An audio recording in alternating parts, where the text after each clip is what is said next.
Materi pembahasan psikolinguistik. Yuk kita simak.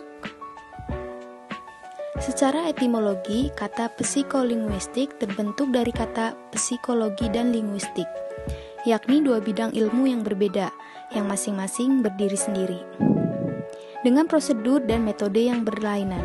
Namun, keduanya sama-sama meneliti bahasa sebagai objek formalnya. Hanya saja, objek materinya yang berbeda. Linguistik mengkaji struktur bahasa, sedangkan psikologi mengkaji perilaku berbahasa atau proses berbahasa.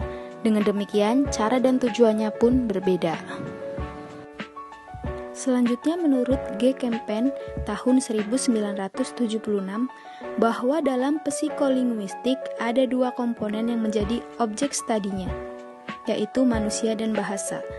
Psikolinguistik lahir dari perkawinan dua disiplin, yaitu psikologi yang membahas tingkah laku manusia dan linguistik yang membahas bahasa sebagai suatu sistem pola tingkah laku. Perkawinan itu terjadi sejak timbulnya pemikiran-pemikiran tentang bagaimana seorang anak belajar bahasa. Hal itu dimulai oleh C.F. Osgood pada tahun 1954. Selanjutnya, subdisiplin psikolinguistik. Yang pertama, psikolinguistik teoritis ialah yang membahas teori-teori bahasa yang berkaitan dengan proses-proses mental manusia dalam berbahasa, misalnya dalam rancangan fonetik dan ranca. Yang kedua, psikolinguistik perkembangan ialah yang berkaitan dengan proses pemerolehan bahasa, baik pemerolehan bahasa pertama dan bahasa kedua. Yang ketiga, psikolinguistik sosial ialah yang berkenaan dengan aspek-aspek sosial bahasa bagi suatu masyarakat bahasa. Bahasa itu bukan hanya merupakan suatu gejala dan identitas sosial saja, tetapi juga merupakan ikatan batin dan nurani yang sukar ditinggalkan. Selanjutnya adalah psikolinguistik pendidikan, yaitu mengkaji aspek-aspek pendidikan secara umum dalam pendidikan formal di sekolah, seperti peranan bahasa dalam pengajaran membaca dan pengajaran kemahiran berbahasa.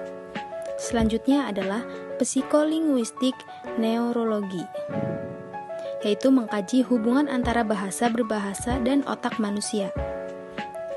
Dan yang ketujuh, psikolinguistik eksperimen, meliputi dan melakukan eksperimen dalam suatu pihak dan perilaku bahasa dan akibat berbahasa pada pihak lain. Yang kesembilan adalah psikolinguistik eksperimen, yaitu meliputi dan melakukan eksperimen dalam semua kegiatan bahasa dan berbahasa pada suatu pihak dan perilaku berbahasa dan akibat berbahasa pada pihak lain. Yang kesepuluh adalah psikolinguistik terapan berkaitan dengan penerapan dari temuan-temuan 6 subdisiplin psikolinguistik di atas ke dalam bidang-bidang tertentu yang memperlakukannya.